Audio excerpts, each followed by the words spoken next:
This episode of Bend the Knee is brought to you by Lord Jason of House Ross, Lady Amanda of House Richardson, Lord Adam, the young bull of House Parker, Sir Peter of House Whittingham, the Ghost of Harrenhal, Lord Nelson of the Long Isle, the Mother of Cats, Sir Joshua of House Ross, Lady Kendall of House Taylor, Lady Liz of House Hendricks, Hand to the Hand, Seed Say Asbeck of Day 11 in the Light of the 11, Lord Hunter the Foulmouth, Captain of the Guard, Sir Dustin the Rooster Knight, Captain of the Guard, Sir Ron of House Golson, Captain of the Guard, Lady Amanda, Captain of the Guard, Lord Robert the Unfrozen of House Butler, Lord Paramount of Skagos Island, Captain of the Guard.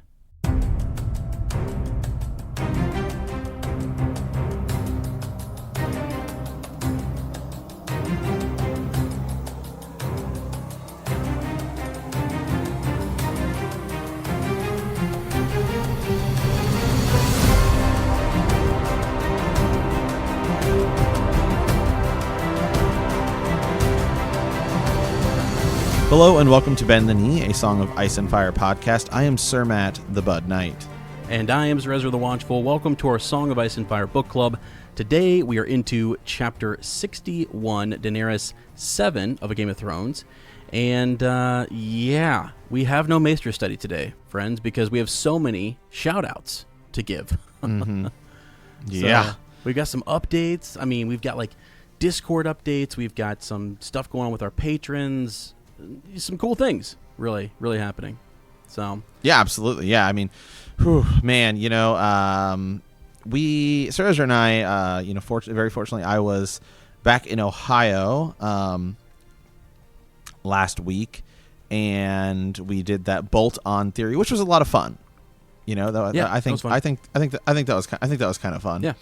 And we've just been doing a lot of behind-the-scenes work, gearing up for, oddly enough, Clash of Kings. Yeah. We're getting close. Yeah. Yes, we are. And we're getting close to the end of this book, Clash of Kings, and then we'll be in Clash of Kings hopefully when Winds of Winter drops and during the prequel, maybe, right? Mm-hmm. Yeah. So, yeah, a lot of cool things. And I think in gearing up for that, we had some of our listeners kind of reach out and want to do more with our Discord server.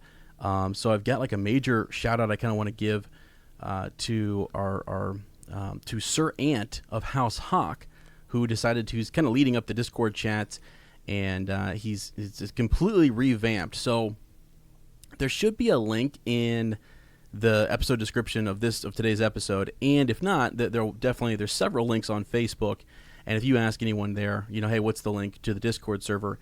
We can easily repost that and get you an invite there because it's fantastic. I mean, Sir Matt, you've got a chance to go in there and take a look at it, correct? Mm-hmm. Yeah, there's a lot of there's a lot of people in there. Yeah. I had to turn notifications off on my phone because I was like, what is going on? Yeah. But man, it's great. I go in there and everyone's just going back and forth. They're talking on one of the channels. They were talking about Vikings, which is a show I would like to get into. I think now that. I think it's fair to say that I think a lot of people had that kind of Game of Thrones hangover. Yeah. Where this is the season where there's so much build up to it where it's kind of like, okay, and now I'm like even more energized about it. I'm like, okay, getting really back into the books. I'm even ready to be like, I could start a rewatch at some point, but thinking about starting Vikings as well as possibly a something else to check out too. Yeah, I know what you mean there. I mean, we were talking to Lord Hunter. I was just the other day about some of the feelings that we all kind of had coming out of the last season, and some people just needed like a break, man. I mean, and so we totally understand that. It was like it was an emotional ride, and then some stuff landed, some stuff didn't land, and then people just needed to sort of like, I think, regroup, and it's been interesting because it's like the conclusion to this epic HBO series, and what do we do now, right? Well, you dive back into the books with us, friends. That's what you do. So because there's hope there. There's I put it like this: if you liked the way the TV show went, great. It's gonna be even better in the books. If you didn't like it, great. It's gonna be even better in the books. So I mean that's sort of the pitch there, but. Yeah, so there's some cool stuff going on there. We've always had great conversation in the Facebook group, and we're going to talk about that. We've some of our Captain of the Guards have been really up in the game there with some of the polls and stuff. We'll get there for sure. But Sir Ant really wanted you guys to check out the Discord server. We may still do some tweaking with that and try to figure out what's maybe we need to cut back on some of the channels. But for the most part, I think people are kind of enjoying it. There's a buy, sell, and trade. There's cosplay. We can just post your cosplay stuff and everything. So really kind of just a place, a one-stop shop, I guess, for everything Game of Thrones related, and then some, really. Yeah, absolutely. So cool. And we're going to take our time here because I wanted to go through and actually do some more shout-outs. Last week we got a chance to shout out all of our sworn swords, and so really nice. We've got a bunch of new members there on Patreon, and so it's really great to kind of see them. But a few special shout outs here. Sir Ralph the Dornish Wolf, he's reading along with us. Originally read the story in Spanish, and I've been kind of having a back and forth with him on Patreon, so shout out to him. Let's see, Sadie the Dragon, Blood of Queen Daenerys, and Lady of Jameson. So shout out to her because she's in the Discord tearing it up, just going crazy. Is it Sandy? Did I say Sadie? I think Sandy. It might be Sandy. Oh, sorry. Oh. So there we go. So Sandy is in there. She's tearing it up and doing a great job. It's fantastic. So we can guys get in there and check that out. Let's see. Sir Dominic of House Leo. Also shout out to him.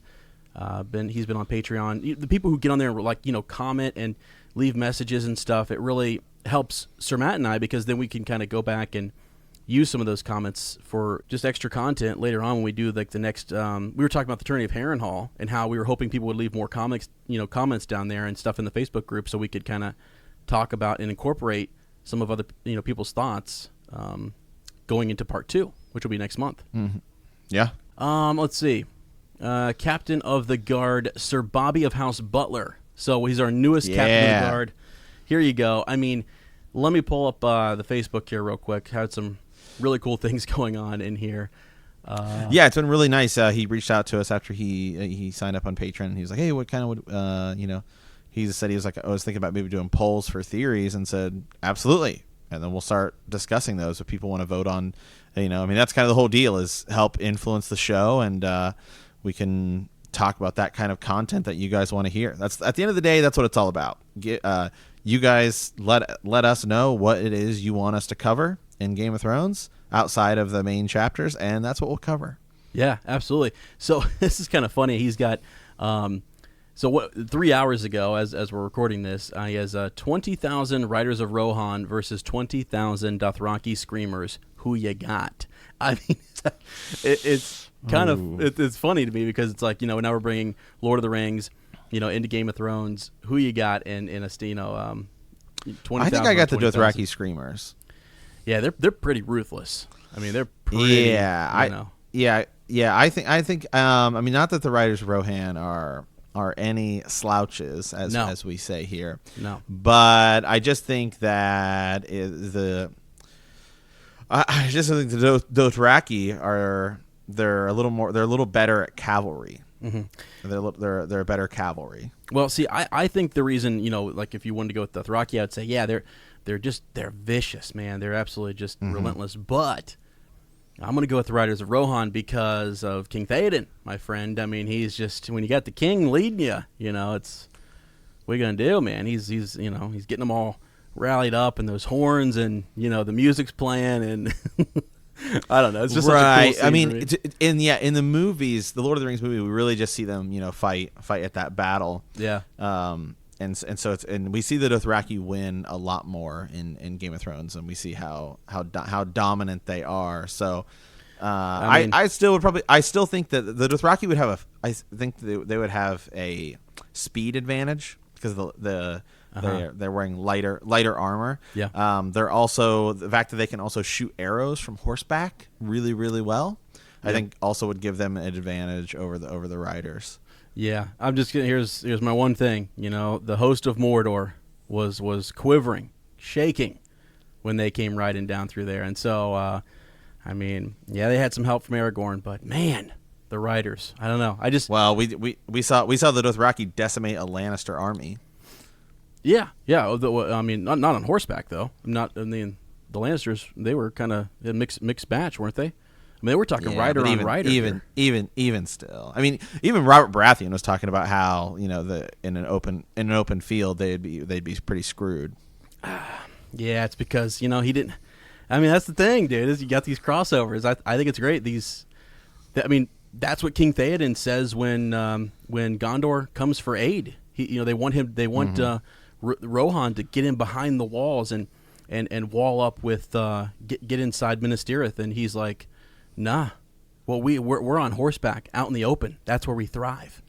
Now, I mean, if you were talking about the Dothraki versus elves, well, I mean, that's not even close. Oh yeah, not even close. Yeah, I mean that. Yeah, right. That's next level. Is next level. What's really cool, and we saw this a couple chapters ago, was like when Jorah is talking. Who was he talking to there? One of the Dothraki blood riders about how what the armor would do. Like they're going over combat strategies and how their weapons could get caught in the armor, and then it's the way they're designed. Look, the hook design of that would maybe get caught in armor or mail, and it's hard to kind of pull back and get it right against the plate. Yeah, and so if you go in there and you don't know that, you just swing your. What are those things called? RX or whatever? The RX, yeah. Yeah, and you come in there and boom, that gets lodged in somebody's chest. Well, you may have got that guy, but now you're weaponless unless you can get that bad boy back out. Right, yeah, it would depend on their weaponry, because I would argue that they probably have RX and bows. So bows, I think they would definitely have an advantage. Yeah. Obviously, because you're talking about arrows, mounted, archers. Versus just cavalry, and so it's cool. I love it though. That's the thing. We've got people in here kind of it would also depend. It would depend on the terrain too. Yeah, because some people are bringing up like because Helm's if it Deep. Were, they're like, are they at Helm's Deep or are they out in the open? Well, yeah, if they're at Helm's Deep, then absolutely not. The Dothraki wouldn't stand a chance. Right. It just depends on and a lot of people are saying, I mean, if it's an open field, I'd probably give the advantage to the Dothraki just because of the speed advantage. Yeah. But once you get off the horse, we saw that with Jorah Mormont, where he, is wearing plate, and then it's hard to beat them even just because of the protection of the plate. Yeah. People have got really good comments in here. Like Antonio's like screamers because Dothraki are warriors bred to fight on horseback, while the riders of Rohan are citizens taking up arms. Yes, Rohan has armor, but so did the Lannisters, and look what happened to them. You have people going back and forth. A lot of people are saying that's a tough question. I mean, that's the first comment like that. Yeah, there's a lot of variables. Yeah, there's definitely a lot of variables. Bannerman has no name. Says I can't, and just faints. Done. can't do it. It's a tough question. So, anyways, there was a really cool question posed to George R. R. Martin, or he was talking about it at some point. I remember in an interview on YouTube, where because obviously Lord of the Rings is by far his biggest inspiration for. Yeah, he loves it. This book. I mean, there's there in the histories, isn't there somebody almost called like Thorin Oakenshield? I forget his name. It's in A World of Ice and Fire. But I do remember. There is. There's I think this guy, his name is like Oakenshield. Yeah, and I'd have to go look. But he was talking about Balerion versus Smaug. Yeah, and he's like, it's not even close. Right. He's like, Smaug can talk. Obviously, he's more powerful than Balerion. Yeah. I mean, it's just, Yeah, here you go. I found it. Owen Oakenshield is a legendary. Yeah. Garth Greenhand, he's one of his sons, legendary son. Right. So, yeah, and he taught, I mean, Smaug is insanely huge. But, did you know that when the Tolkien biopic came out, like, George went to the opening night, like, big deal, ran a whole panel. Oh yeah, Tolkien is easily his biggest influence. Yeah, I mean he was like a little kid. I mean it's also like the biggest influencer of just about any fantasy novel ever written. Yeah, 100%. It was just really cool to see him, kind of be taken back to like his early inspirations. You know what I mean? And like he was giddy talking about it and loved just dishing about Tolkien. That was just it's cool to see. Yeah. I mean, there's a lot of similarities between Aragorn and Jon Snow. Yeah. I mean, a ton of similarities. I mean, they're almost, in an odd way, like the same character, right? Yeah. Aragorn's, I don't want to be king. That's not my place. Jon Snow, I don't want to be king. Sure. I don't want it. They're very similar characters. Yeah, that's a neat connection. It's something that's that birthright that they were essentially had. Right. Who was it? I think it was Sir Peter of House Whittingham was talking about the connection between some of what Robert Jordan was doing in the Wheel of Time, even though it's kind of happening around the same time. Robert Jordan's a little bit earlier, but just the connection between the two fandoms and stuff. And I was like, and some of it he was even tying back to they both loved Tolkien, right? So two great fantasy writers who were inspired by the author of the century. And so really cool. That's what I love. So Sir Bobby is just absolutely killing it. And let's see, there was another poll in here. He was going over theories. What's the deal with Roose Bolton? So after we had done the bolt-on theory, we had all these votes in here. And, he's just a giant prick. He's a vampire or a vampire-like creature. He steals the faces of his sons to stay young. He goes through, he lists off all the different possibilities. And it looks like he's just a giant prick. 1 out, 37 votes. So that was pretty cool. So anyways, get in there and check that out. Because I voted that he's a vampire. Did you? What did I vote? I think I voted he steals faces of his sons to stay young. I think that's what I said. I was So that was cool. There's plenty more though. And I think week by week, maybe as we talk about the chapter, he's going to kind of bring up, to various polls, and we'll try to cover those. We kind of talked about turning it into like a captain's report, right? Yeah. So the captain of the guards are out there getting collecting the information, the intel, and here we are discussing it. So fantastic. So let's see, what other updates did we have? Got a shout out to the patrons, and every once in a while we'll hit up our. We'll go through the whole list of Sworn Swords because they've been extremely helpful, and they're very active in the Facebook group and Patreon page and in Discord. So, can't thank you guys enough there. I think that's about it. I just wanted to make sure. Oh, and then we also have we'll have more of an update probably next week or towards the end of July on the care package that's coming out, and trying to get some of the artwork done for that. So that's on my list to get the ball rolling there. So it's been a little bit delayed, and I think it's like we got so caught up in the show that in collaborations and just doing different things that it's been busy, really busy. So we've kind of needed this. Yeah, and now it's time to kind of like, okay, all right, let's shift back, let's shift gears again, and kind of get back toward. Yeah, absolutely. Yeah, and you know what? I am so happy. I just have to say this, like we're finishing up with the Game of Thrones, and now we're going back and doing the Tourney at Harrenhal series, if you will, and it just is helping make things. Everything's making more sense, and we're discussing different houses, and it's just such a good. It's good for you and I think it's good for the book club to kind of look at what started A Song of Ice and Fire, and look at the foundation of that as we move into A Clash of Kings. So it's really good. I'm glad that we chose to do that because we were thinking about doing, Green Dreams and like Dance of Dragons, Where's Everybody At, that kind of stuff. But this works out so much better because we're talking about kind of history, but it's just right before the start of this series. So, and as we have new show watchers come in, I think it's really important to kind of look into the Tourney at Harrenhal and understand its significance and really what kicked this whole thing off. So, yeah, absolutely. Yeah, I was talking to somebody who was just a show watcher, and we were having this conversation about. I was kind of explaining our series, the Show Watcher's Guide, and then I immediately, as soon as I start, I get going, and I'm like 2 minutes in to kind of explaining some of the backstory, and I'm just like, oh my god, no, it can't just be a 5-minute thing. I just can't. Right. There's way too much backstory because, like, I was in the position when I started where I had watched the shows, and then I went to the wiki because I wanted to find out more. So I had a lot of book background before I really started reading the books. Yeah. And so, I mean, if you just watch the show, I mean, characters that they barely, I mean, the Mad King. Yeah. You really don't get enough of his backstory. Obviously, Rhaegar, you definitely don't get enough of his backstory. And so that's kind of what that series is about. Just because it is actually, the more I think about it, the further we get into it, I'm like, there's a lot of content here that really is going to have to be broken down to explain the differences. Right.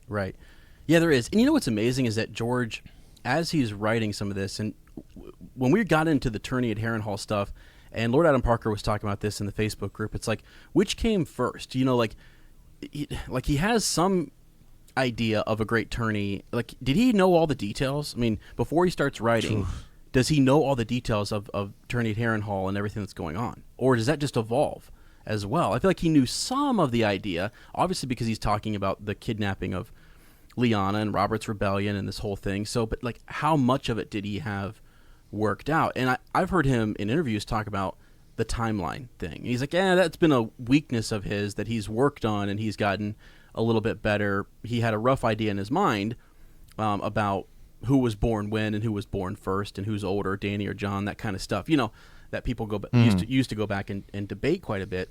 So I think that's been kind of cool for us to look at all those different pieces and say, when was he thinking this, or when when we get the Night of the Laughing Tree story, look at the book, we get that later, and right. So when did that thought come into play, and how did that all work? I can't wait till the series is over, and hopefully he's going to be able to tell us some of that, just his thought process in it. Maybe he'll do some like Tolkien letters where people can write in and ask him about some of that stuff. Right now it's just it's not finished, so we can't really ask about it. So yeah, I mean Hodor.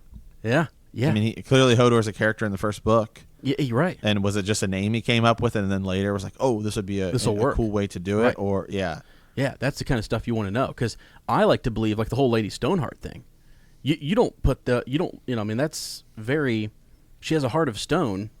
I mean, he mentions that not just in one chapter; it's mentioned in multiple chapters. She's characterized that way, so it's like, whoa, that's pretty cool. Mm-hmm. So, yeah. Anyways, we'll dish more on that. But yeah, we also have. Speaking of the all these different updates in the Discord, do you want to talk a little about the show and maybe like the HBO Game of Thrones prequel show and some of the news that we got from that? Yeah, let me pull it up here. So basically, Gur has talked a little bit more about the prequel, which, for a long time they were calling it The Long Night. Then there were some reports came out that it was called Blood Moon, and then Gur goes on Twitter and he starts calling it The Long Night. So it may be still called The Long Night. Yeah. He's actually, I think even in this article it says something about The Longest Night. Like they were kind of like, because one of the episode titles is like The Long Night.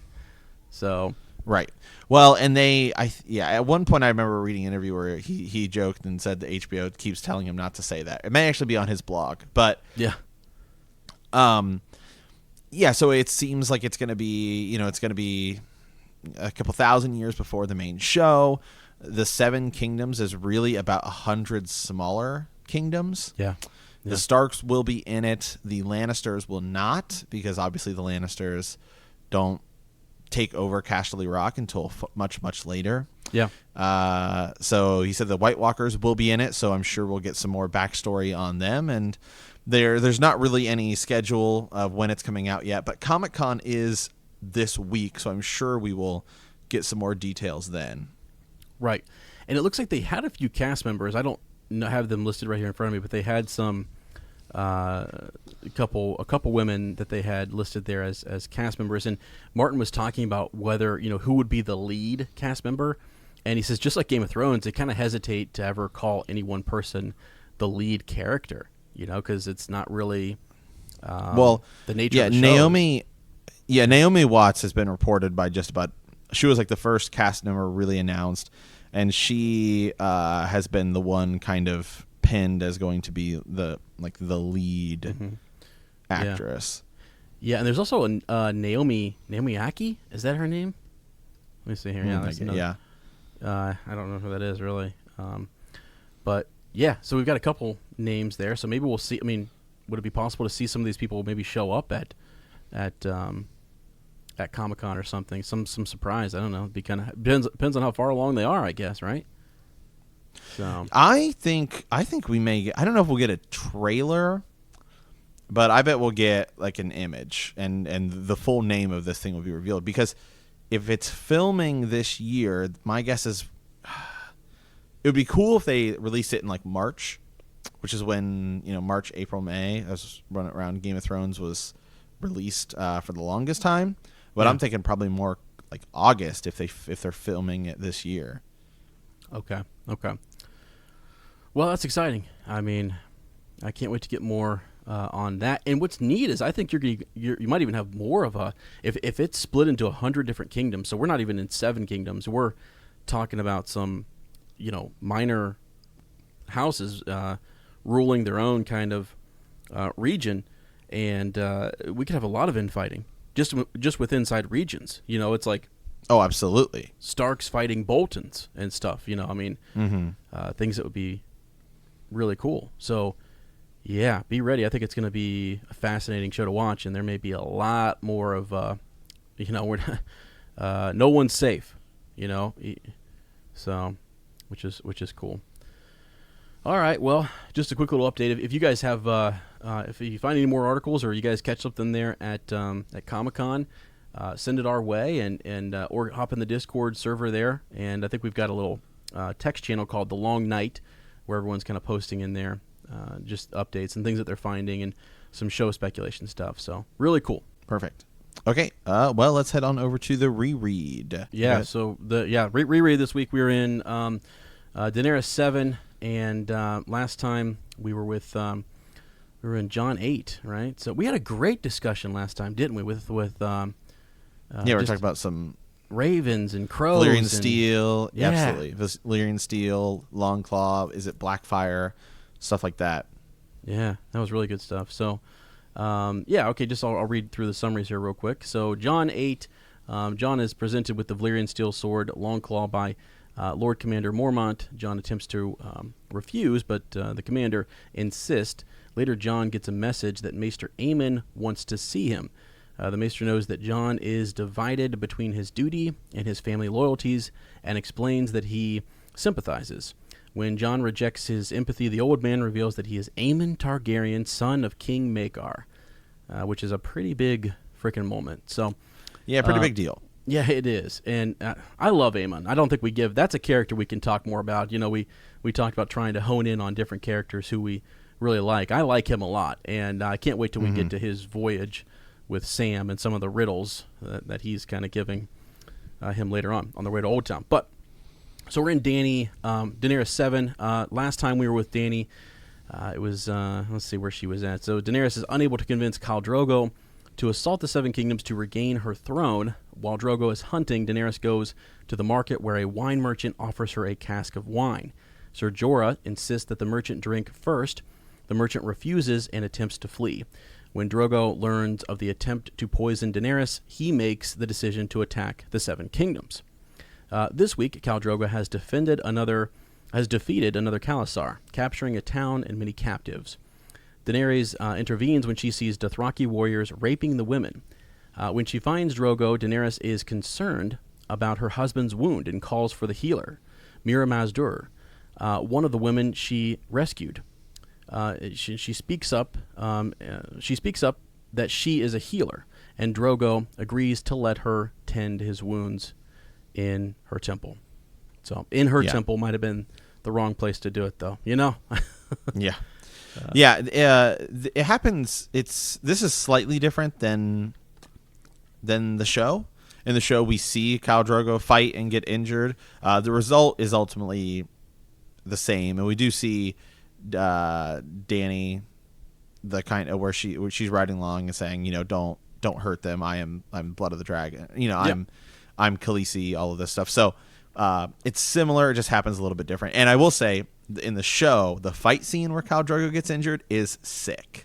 Yeah, we didn't really get to see that. We just kind of rolled where he does that like Matrix move, move where he or like Luke Skywalker in episode Luke Skywalker in episode 8 where he does the like underneath the sword, the lightsaber there, and the sword, the arc here. But yeah, it's a super cool fight that takes place in the show. So the chapter starts. When the battle was done, Dany rode her silver through the fields of the dead. Her handmaidens and the men of her cause came after her, smiling and jesting jesting amongst themselves.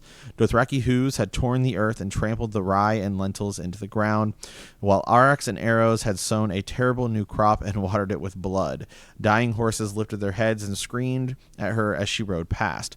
Wounded men moaned and prayed. Jiku ran, moved among them, the mercy men with their heavy axes, taking a harvest of heads from the dead and dying alike.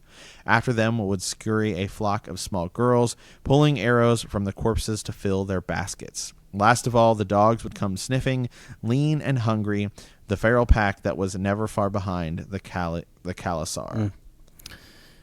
Yeah. So, I mean, a lot of chaos, a lot of death.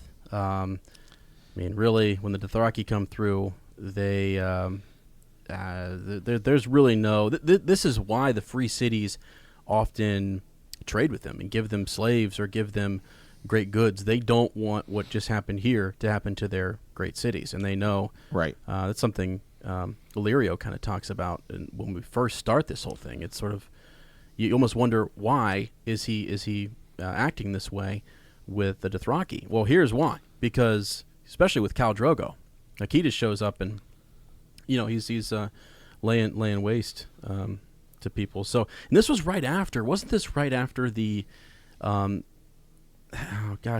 they in, they were in the Sacred City, and so now they were in Vaes Dothrak, and that's where Dany remembers seeing Khal Ogo, whose Khalasar it is that was just wiped out. That was wiped out, because they couldn't fight there, right? Everyone's supposed to be. It's a sacred city; they're not allowed to have weapons, which is why Viserys is ultimately killed.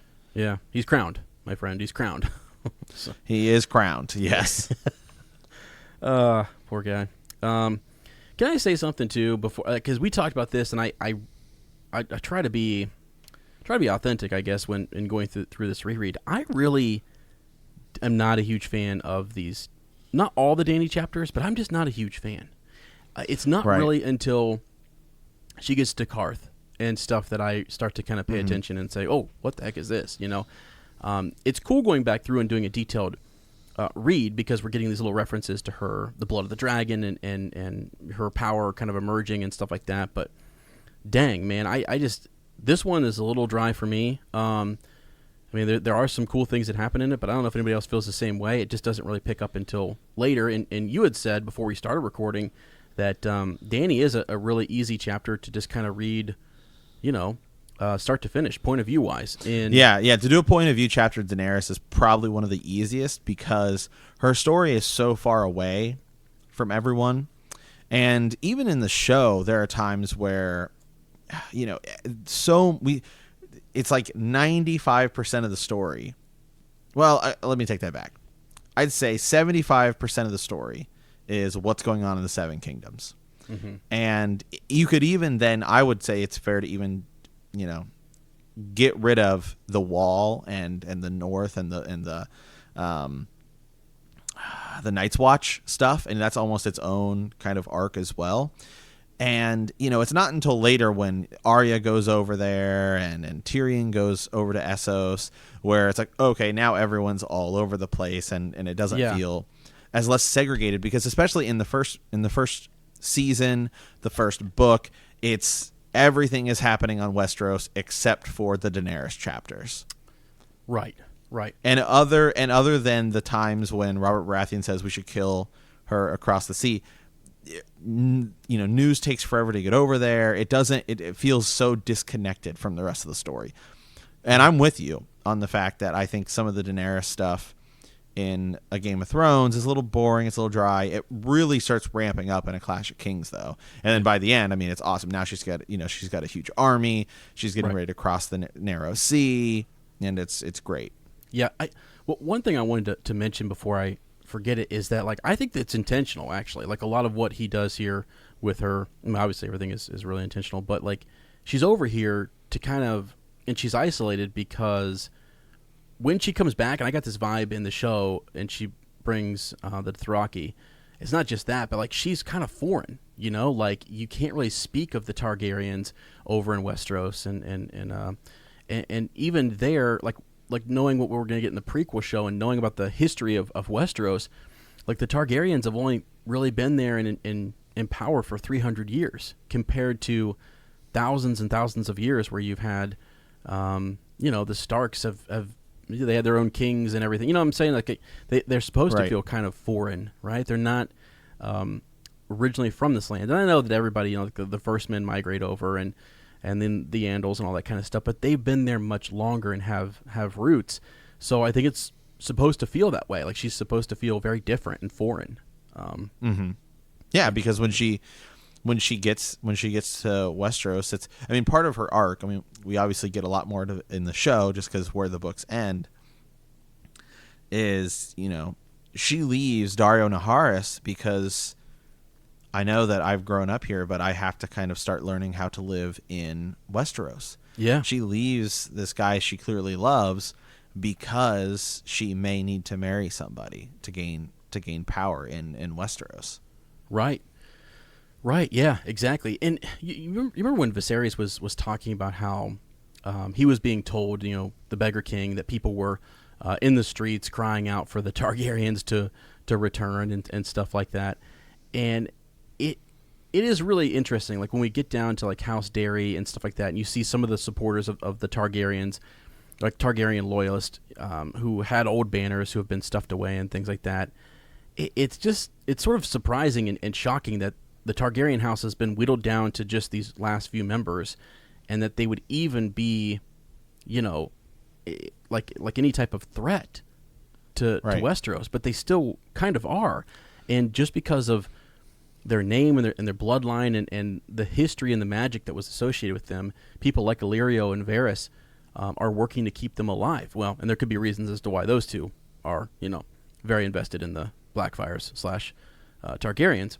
But I don't know. I think it's fascinating just that, like, we don't really get that over in Westeros a whole lot. Like, we really don't know much about the Targaryens, and they're this being a reread. I guess I kind of forgot that, because I remember when I was first reading it, I'm just sort of like, yeah, who cares that this that she was this dragon, and then like slowly bit by bit you realize like, oh, Arya sees all the dragon skulls down there below. Like these guys were a big deal not too long ago, but quickly moved on from. Yeah, and even Daenerys' chapter, she keeps saying, "I am the blood of the dragon. I am the blood of the dragon," almost to remind you of just how powerful the Targaryens once were. And I really actually like this chapter because one of the things it does is we start to see Daenerys' character, and almost what may end up being that turmoil if the show shows us, if any of the show comes true, where we see Daenerys's kind of struggle here with war. She talks about riding. She's riding by and seeing all these dead people. I am the blood of the dragon, Daenerys Targaryen reminds herself as she turns her face away and pressed her lips together harder, and her heart, and rode on toward the gate. Yeah. And then this is war. This is what it looks like. This is the price of the Iron Throne. And it's her nature, however, though, is she doesn't want these people to be hurt. She doesn't want these people to be killed, but this is the price of the Iron Throne. Well, this line may be a line if it does go down similarly in the show and Dany ends up kind of torching King's Landing. Yeah. Hey, this is the price of the Iron Throne. She needs to make sure that her enemies are destroyed. Wow. Wow. It's crazy. I mean, it really is, because chapters like this and things in Meereen and later on are what cause people to say, like, really, like this, it's hard to see on a first read, and then even a second read, and then it just you start to find lines like you said, like that whole bit of this is the price you may have to pay, and she has to evolve in her thinking and who she is, and so that's just tough. It's really, Well, I mean, look at this. Behind them, the girl being raped made a heart-rending sound, a long sobbing wail that went on and on. Dany's hand clenched hard around the reins, and she turned the Silver's head. "Make them stop," she commanded Ser Jorah. "Khaleesi," the knight sounded perplexed. "You heard my words. Stop them." She spoke to her cause in the harsh accents of the Dothraki. And so Princess, he says, Jorah Mormont, you have a gentle heart, but you do not understand. This is how it has always been. Those men have shed blood for the Khal. Now they want their reward. Mm-hmm. So I mean, that's what I think about when I think about Daenerys and kind of her character's end in the show and trying to somewhat make sense of it is, it is that turmoil. It is that where she's talking to Jon right before he kills her, and she's talking about, we will make them, we will make them see, the vision that I have, because that is, how I think she thinks is honestly the best way to do it, is this kind of, empire in a way, to an almost like a dictate, an iron fist essentially, with her setting the tone for the way she wants her world to be. Yeah. That's I think that's well said. Yeah, for sure. Can I deviate just a little bit here? I'm going to challenge myself a little bit, okay? Because you were, as you were reading there, I looked at some of the names and just some of the stuff with the Dothraki that I never have really understood. I think this is the point of the reread, is to kind of look at some of these other characters and stuff. So the Khal and the Khas. Mm-hmm.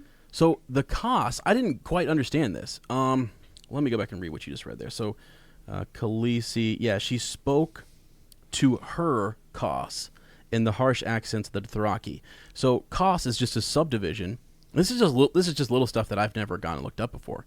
So Khas is like a subdivision of the Khalasar. So you've got, it's sort of like just the smaller thing, and a Ko is a lieutenant of a Khal. And so she's speaking to Jogo, right? And who else there? Quoro, right? And she's telling them to stop the raping, right? To kind of put an end to it. So she's been given this subdivision. I guess I really never quite got that, if you will. So here we go. Because if you guys look this up, it's kind of a fascinating little hierarchy. You can see who the co or who the lieutenants are to various people. So you can kind of match up, like Khal Drogo. You can see who his are. You can see who is connected to Dany and so on. Just kind of cool little hierarchy stuff that I hadn't quite thought of. So sorry, just deviated a little bit, but I wanted to look that up. No, absolutely, yeah. There is a lot of different language in the Daenerys chapters, just because of the nature, again, of it taking place in Essos as opposed to Westeros. Mm-hmm. Yeah. So they're going. She's essentially riding towards Khal Drogo. They're still riding through the bloodshed and the aftermath of the battle. She's starting to claim some people. I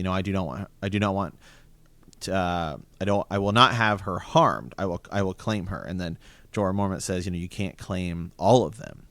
And so I think this is, something where this is really a turning point for Daenerys and what her chapters will become, as she gets to Meereen and Slaver's Bay, and saying, we will not have slavery. And that ends up being, and that is a struggle she has throughout her arc and dealing with them. Right. And what's crazy too, should have thought of this sooner, but the idea that Jorah, right, got in trouble for slaving and stuff. Absolutely. In Westeros, that's probably got to be a little bit something that she's, definitely not happy about, even though he's kind of repenting and he's really, he's got his own arc and redemption arc, if you will. But man, because slavery does not sit well with her. And there's just so much violence and stuff going on here with what they call what do they call them? The sheep, the goat people, right? Kind of, is that what they? Yeah. So she's trying to stop all of this, and this is really not sitting well with the Blood Riders, because this is their culture and stuff. This is this is their payment, essentially. Like, they get to go in here and kind of collect what they want from the city. What was crazy too, something that was mentioned earlier in the chapter, is that when they see Khal Drogo show up this town, they think he's there to save them. Right. And that's the awful part. I think that's maybe why Mira Mazdur is sort of so bitter, right? You could almost maybe imagine that they were praying for deliverance, and then, he shows up with his Khalasar, and they almost do worse, Right. Like it's Well, yeah, it's just like it's bad, either way. Yeah. I mean, just like in the Seven Kingdoms, it's unfortunate. We see the Game of Thrones being played, and over here they play just a slightly different version of the Game of Thrones. I mean, even just in the Dothraki kind of subdivision as well, it's, one Khalasar will be stronger than another Khalasar, and then they'll just keep going around and around and around in the circle that they go in, the wheel that they go in. And it's unfortunate that the small folk are the people who end up suffering throughout this entire Game of Thrones over there, and of course as in Westeros as well. I mean, we never really get their opinion. We get it every now and then again, but as the lords and ladies, or in this case the Khals play their Game of Thrones, it's always the small folk who are the ones who suffer. Yeah, good point. Yeah, for sure. Okay, so Ser Jorah, he meets up with her right there, and this is all going down. He does bring news that Khal Ogo was killed, right? Yes. He was killed, and he and his son. Well, he informs. I guess Khal Drogo only took some minor wounds, and those will end up being some cuts or scratches. Makes me think of like in Shakespeare, when Mercutio kind of jokes, a scratch, and it's really a mortal wound. I mean, he ends up dying. But what's that from? Romeo and Juliet. Gotcha. Yeah. I don't remember that stuff. Oh, is that like Romulans and Capulets or something? Right? Like that, dude. Yeah, I teach it every year. It's Is it the Romulans? Or is that Star Trek? That's Star. Who is it? What's the other family's name? Montague. Yeah. There we go. Okay, Yeah. I wasn't even close. Yeah. Capulets and Montagues. Yeah. There we go. Yeah. Which one's Romeo and which one's Juliet? Is it Romeo? Romeo Montague and Juliet Capulet. Yeah. Gotcha. Okay. Gosh, dude. I mean, literally 9 years now I've been teaching that play. Jiminy Christmas. Wow. So I don't even know. I remember the movie with Leonardo DiCaprio. Dude, the modern version. Yeah. Wow. Yeah. Yeah, the kids love that. That's a lot of fun. So yeah, to be or not to be, that is the question, right? yeah, exactly. Yeah. What is that? Something else? That's something else, but it's. I'm out. You're out. Dude, Shakespeare, man. Like, who cares? Right? It's not like you influenced, our language or anything. Everything. I know. Yeah. Okay. Well, back to the best story ever written, Game of Thrones. Here we go. So, okay, I have a line. So when Dany ends up going up to Khal Drogo, she sees the scratch. It's a scratch, Moon of My Life, from Arak, of one of the Blood Risers of Khal Ogo. Khal Drogo said in the common tongue, I kill him for it, and Ogo too. He turned his head, the bells in his braid ringing softly. Gee. And so, I'm going to start my bell count here, because I was forgetting about that. And actually, I think I have there's another Dany chapter later. It's where Khal Drogo dies. I'm gonna try and pull it up here. It's not where he dies, but it's the chapter where he is. It's the next Daenerys chapter, right? Where she's gonna take him into the tent and try and wake him. And I'm pretty sure I have another thing highlighted about this as well, with some bells. And so I was wondering to start to think, that you're thinking about the bells, and if it, we don't know. It could be something, because the books aren't written. We see it in the show. And I was wondering, why is it that the bells are ringing in the last episode, or second to last episode, right, where Dany torches the city? Or could it be, this is all where it kind of starts. This is where her journey kind of starts, is with Khal Drogo. And the bells in their hair is a big deal. It's a big deal. Yes. I'm shocked. I'm shocked that she. And if it were to have that kind of context where she's thinking back to all of the suffering and strife that she's had on her journey, it all starts right here. Mm-hmm. Yeah. Yeah. I mean, do you care if we just let me just do something real quick? I just pulled it up. So, and yeah, it's clear back in Dany 1, right? We talked about black oiled hair, braided, hung with bells, and that hung with tiny bells that rang softly as he moved. Right. That's in Dany 1 as well. Dany 2, the tiny silver bells in his long braid rang softly as he rode. Daenerys 2 again. He began to remove the bells from his hair one by one. Dany 3, let's see. Cal followed her into the moonlight. The bells in his hair tingling softly. I'm just like, you're blowing my mind here, man. Like, oh my golly, Ned. So, okay, so no, right here it is. In the next chapter, this is a line from here. This is where she said, her handmaidens filled the tub with tepid water that stank of sulfur, sweetening it with jars of bitter oil and handfuls of crushed mint leaves. While the bath was being prepared, Dany knelt awkwardly beside her lord husband. Her belly great with their child within, she undid his braid and with anxious fingers, as she had on the night he'd taken her for the first time beneath the stars. His bells she laid aside carefully, one by one. He would want them again when he was well, she told herself. Wow. I mean, you can almost and imagine. It could have just been something where Gur says, "Hey, Dany's going to hear the bells," and she torches the city. But the show didn't take the time to explain it, whether they had the rest of the context or not. Right. And we will get that in the books because there's more time in the books. Sure. You could see her hearing the bells and then having a flashback and remembering this book, taking the bells off and the golden bells in his hair, the gold and silver bells. They're both a big deal. Yeah. And like the bells would okay, here's a line. I was talking about the bells kind of sang his coming, the bells in his hair will sing his coming. It's just, it reminds her when she hears bells of him, and you could see how that might drive her crazy. Right. Well, Dany is a character. We talk a lot about how people's arcs are kind of defined because they'll do something of a specific way, and then they'll go against it. Right. Like Robb's downfall is he does just everything right, but then he kind of betrays Walder Frey. He never should have done that.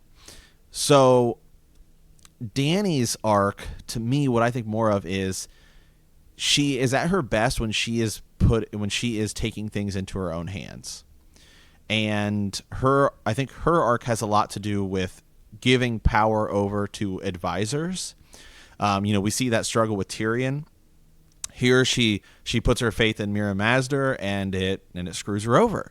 When she kind of trusts Tyrion and Varys and Dario Naharis, right, in the show, to watch over her city, it ends up almost getting ruined until she comes back with her dragon and takes it into her own hands.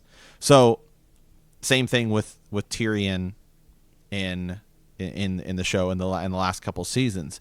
So that, I think, is a lot to do with her arc, where here's a situation where she's putting her faith into someone she shouldn't trust. Yeah.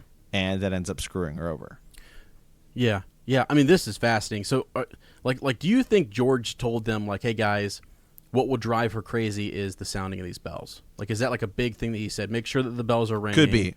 Absolutely could be. That Tyrion says that because, going in, I don't know that we had a whole lot of info on that ringing the bells would mean that you would surrender or something, that King's Landing had been, had been given up or whatever. You know what I'm saying? They rang the bells when the king...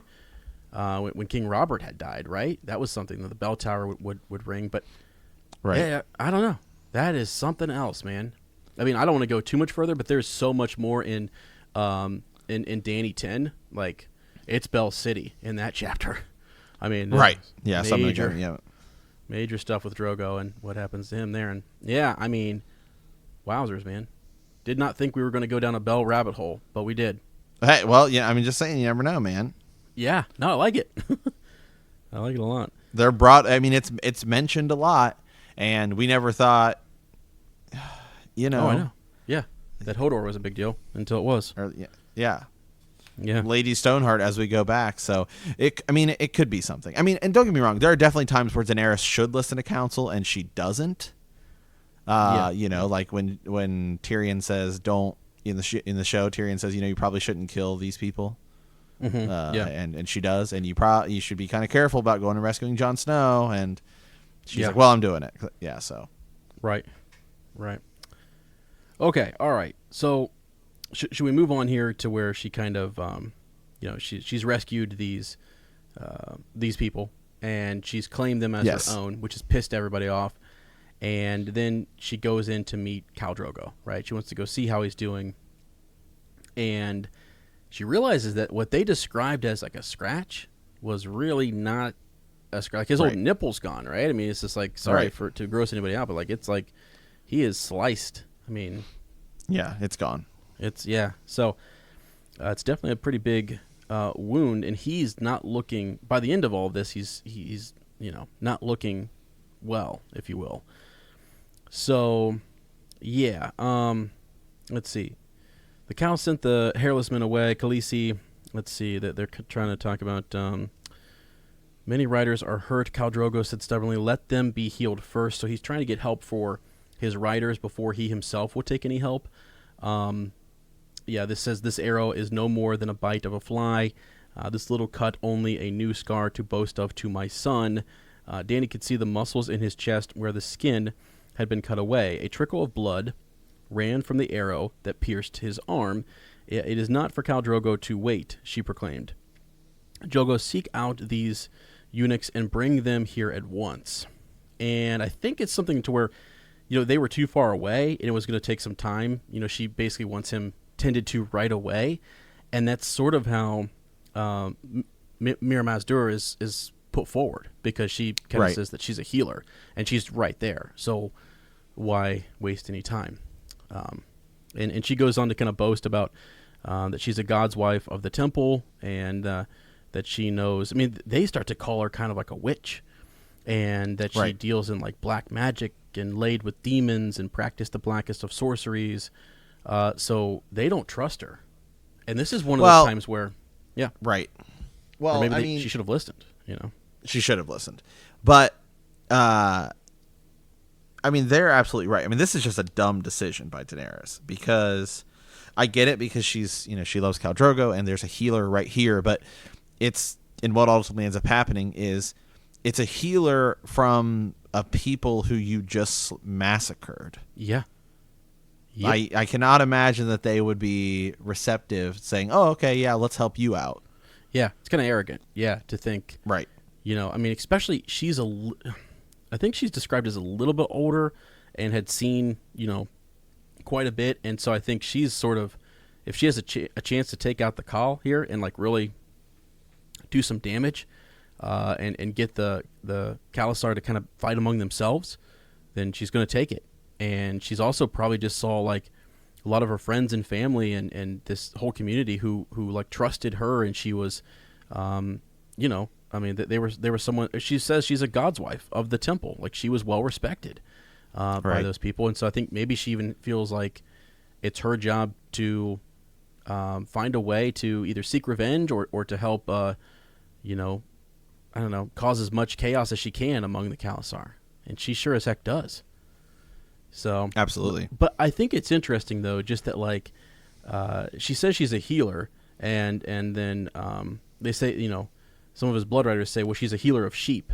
They want to kill her, and they want to wait for the hairless men, right? They want to wait, and they probably could have waited, but she convinces them that she's the one who should tend him. And really, what it is, I think, Jorah, when he hears that she had been trained by Marwyn. Remember, I said last week we would talk about Marwyn the Mage a little bit more, and his travels, and how he's sort of not accepted at the Citadel because just of who he, the things that he dabbles in. Although I think, he claims that he was the only one who was able to like get the the glass candle to light again, so he's a pretty big deal. But hearing the word Maester, Marwyn, he named himself. The woman replied to in the common tongue, from the sea, beyond the sea, the 7 lands, he said, sunset lands, where men are iron and dragons rule. He taught me this speech. A maester in Ahai. So that was weird, right? So she came across a maester over in Ahai. And the fact that she's even there, I think, kind of over with Shadowbinders and stuff, like, really were some... Those are some big red flags, I guess, among the Dothraki people who live much closer and know a lot more about Ahai and know about the, just the mysteries, or just know to be wary around those people. And Jorah even knows a bit of that as well, but Dany doesn't, and she just doesn't know and doesn't realize that this is dangerous. This woman is dangerous, right? Yeah, absolutely. So yeah, go ahead. Well, I was going to say, just the idea, what convinces them, don't you think, is that he's a maester? She studied with a maester, and so you can trust a maester, as far as right. Jorah's concerned. Right. So. Yeah. I mean, but I would argue that just about anybody who has dabbled in any, whether it's maestery or I just made that word up, or I mean, it's probably the right term. Maestery or more religious stuff like red priestesses or anything, the Dothraki are going to be kind of weirded out by. Yeah. Yes, for sure. They have their own sort of, their own things that their own kind of religion, their own legends views, and lore that they're afraid of. Yeah, exactly. So this is a point in time where they should have heeded her, she should have heeded their wisdom, right? What's interesting is, why though? Is it just the fact that she trained with a maester, with Marwyn? But it looks like when they say, why should you want to help the Khal? And she says, all men are one flock, or so we are taught. The great shepherd sent me to earth to heal his lambs wherever I might find them. And that's just straight up a lie, right? I mean, or is it a lie? Because some people will say, isn't it that later on she kind of says that they didn't follow her advice? Isn't that, or is that just the show? Maybe I'm misremembering, but I feel like she tries to almost blame it on them a little bit, that like, I told you exactly what to do and you didn't do it. And well, she says that she would. She says, "Well, I did what you asked." She says, "I brought him back." She doesn't bring him back the way. Yeah, I mean, Daenerys wants. It's kind of like asking, a genie for a wish, but you're not detailed enough in your wish. Yeah, but wasn't there something like right before she makes the whole bargain with a life for a life type of thing? Like, there's a reason why he wasn't healing, and it was because he was messing with, like, he wasn't. So I can't remember. I thought it was something about the changing of the wrappings and stuff. But we'll get there. That's next chapter, or next Daenerys chapter. But right. Anyways, I mean, it seems like you could argue, I think, later on that she gave you very specific instructions, and you weren't really following them. And then, when forced later on to kind of do a little magic, a little blood magic, there's always a cost with that. So. Yeah. Okay. So she says, so Khal Drogo grunted, the arrow must come out, and, they say, yes, great rider. So Mir Mazdur answered, touching the bruised face, and your breast must be washed and sewn, lest the wound fester. Do it then, Khal commanded. Great rider, the woman said, my tools and potions are inside the god's house, where the healing powers are strongest. And then they offer to kind of carry him, but he waves them away and says, he needs no man's help. And then you talk about Lord of the Rings references. I mean, then Dany walks up and says, I am no man. So she kind of lets him lean on her a little bit, and right. Helps him into the temple there so he can get some healing. Right. Had they not taken her into the temple and be like, no, you're gonna have to do it with whatever you can find, she may have actually just kind of had to save him. Mm-hmm. Yeah. So I mean, really, that's. Is there anything else that's really important to that? Well, that line right here. Remember, Magi, as the Khal fares, so shall you, which is, of course, foreshadowing to when he dies, well, she dies. Yeah, exactly. Huh. Bells ringing again. Khal Drogo set, bells ringing. I sing of my scars, and I sing of my scars, sheep woman. He flexed his arm and scowled. Wow. So this is where she's giving him those directions, right? Mm-hmm. At the end, she tells him not to drink milk of the poppy, right? And neither have wine as well.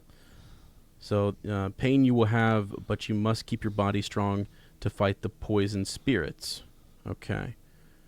And he says, I spit on pain and drink what I like. Okay. So basically, right away, she's already given him some advice, and he's like, I'll do what I want. Right? So that's not good. No. Anyways, yeah, and then, so now here we go. Dany's kind of intrigued because she heard that she had spoken of some birthing songs, right?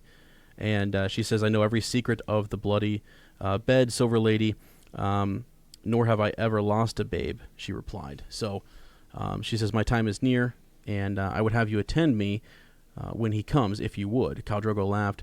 Moon of my life, you do not ask a slave, you tell her. She will do as you command. He jumped down from the altar. Come, my blood, the stallions call. This place is ashes. It is time to go. So that's a whole other thing, right? That there's something that the whole bit between slaves and like his perception of how they should how she should command, right? And they should just obey. Probably doesn't sit well with her. But yeah, it's interesting to think about what would have happened if Khal Drogo hadn't died and how their relationship would have continued. Mm-hmm. Yeah. Yeah, it is, because she's growing stronger and stronger, and I don't know. It's tough. Like, would she have started to experiment with fire and dragon eggs and stuff like that? She might have. It might have just been much later. Right. Because it seems to be a curiosity that a lot of the Targaryens have back in the history, Summerhall and everything. Like their green dreams come and they get obsessed, their dragon dreams, and they want to kind of, bring them back, and they want they like the idea of dabbling in that power and stuff. So yeah, it's a great thought. Oh, okay. So we learned a few things. We learned that the bells are important. Okay. Well, they may be. Oh, I think they are. I'm convinced. So we learned that that Khal Drogo is going to do what he wants. May not be following the directions from Mir Mazdur as she instructed. And yeah, so and Dany continues to kind of grow as a character. She's Khaleesi, and she should have some say, and she's taking, she's trying to help and protect people. And she's growing. She's starting to command more, actually. Mm-hmm. Even though it's in the context of like the slave thing, it's like I think Khal Drogo is kind of teaching her how to be more of a commander and more of a leader, I guess, if you will, and to be to even though she's uncomfortable with it, to be used to it, I guess, in some way. Although she'll kind of I feel like she takes the good and kind of molds it to herself, and sort of leaves the bad. So it's like, okay, I like. This and that. Here are the positives from Drogo. I'm going to take that and I'm going to use that and be strong and move forward. But the rest of it, we can move beyond. So okay, all right. Yep. Any cool connections? No, I mean I think we talked about the bells a little bit, and I think it's going to be. I'm curious to see how many times the words bells are mentioned inside Daenerys chapters. I just did a search of Ice and Fire, and let me tell you, you will not be disappointed. Yeah. Yeah. So that's why I was, as soon as you said it, I went and searched. I'm like, oh my gosh, holy cow. So cool stuff. Okay, so we have our Cinder Raven. We've been going back through and trying to find some ravens during the show that maybe we missed, and try to get to know some of our new listeners and people who were show watchers and who are now reading the books and what have you. So we have Sir Thomas the Reader sent us a raven in. And so he says, hello, sirs. My name is Tommy Prado, and I'm a new patron. And so he sent us this raven here. He says that he is Sir Thomas, the Reader of House Prado. He had sent the information to our Patreon, but he sent it here as well. House Prado, though a small one, is proud and passionate. Our keep is called Old Wood and resides in the region just south and west of the Fingers. We have been there since the time of the conqueror. Our sigil is a deep crimson elephant with tusk of a pale sandy field with a matching deep crimson trim. Our house words fly proudly on that sigil and read, the wise need not be fierce. We have a Valyrian steel sword. Well, that's a big deal. Hold on to that bad boy. Though scarcely used through the centuries, called Truth's Tongue, that hangs in our great hall. That's a sick name, by the way. Truth's Tongue. Yeah, that is. That is. We value wisdom as well as courage, high character as well as strength, mindfulness as well as fearlessness. I look forward to speaking with you, sirs, in the future. Bend the knee, Sir Thomas the Reader. And I would like to, when I first came across this, we don't want to confuse the Thomases that we have in the realm, because some of you, there was some rumblings there on the Facebook group. Mm-hmm. We had a post from Sir Thomas the Round, who is also back, by the way. So some folks thought he was dead. He sent me a message the other day and said, check the Facebook group. And I was very pleased to see that Sir Thomas the Round is making his rounds, if you will. So be on the lookout. He'll be featured in some episodes once we get to a Clash of Kings. Yeah. You know what? So, anyways, much like I've said it before. Much like Stannis Baratheon, you hear about him a lot during the first book, and then he shows up and he's the one true king. Yeah. In the second book going forward. Yes, exactly. So that's exciting. Well, more on that later. But yeah, Sir Thomas the Reader, man, really glad that you sent this in, and I love hearing about the house stories, and I would love to find a way, maybe in our Discord server, or find a way to pin some of these, or maybe get a doc going where we have everyone's house story, and we're keeping track of which house has, a sword, and I don't know, I like the idea of like maybe, I don't know.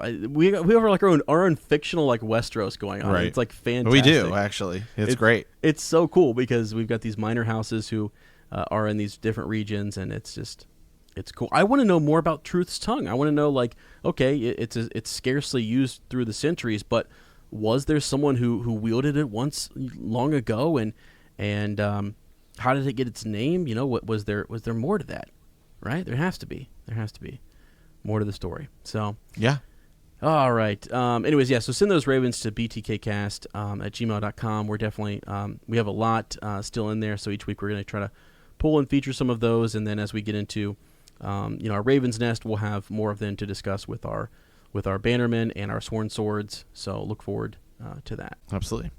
All right. Well, is that it, Sir Ezra? I think that is. Yeah, I mean, other than just one last time here, man the wall, friends. If you are not listening to the tourney at Harrenhal, then you're missing out.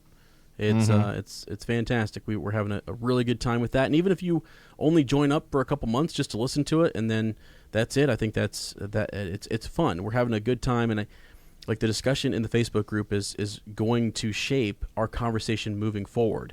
Because you and I mean, like Sir Matt, we had a musing after the big Black Council / Green Dream tourney at Harrenhal discussion, and I thought our musing was better than the actual episode that we had, because we learned a lot more just about like the Shadow Host, and really started to think about timeline and think about when Rhaegar was, like who was in his ear, who was whispering in his ear to start this whole tourney, what's happening between Tywin and Aerys. So it was really cool for me to go back and forth with you, even though, like sometimes when you're, I guess like we weren't really arguing, but like we're kind of like you had one side, I had the other side, and we're trying to yeah. Oftentimes you and I will be on differing sides when it comes to theories. Well, sometimes we do it just because I want to see what it's like. You know what I mean? It's like I like to kind of. Well, I mean, more often than not, you have an opinion, and my opinion's the right one. Right. It's really how it works. Well, okay.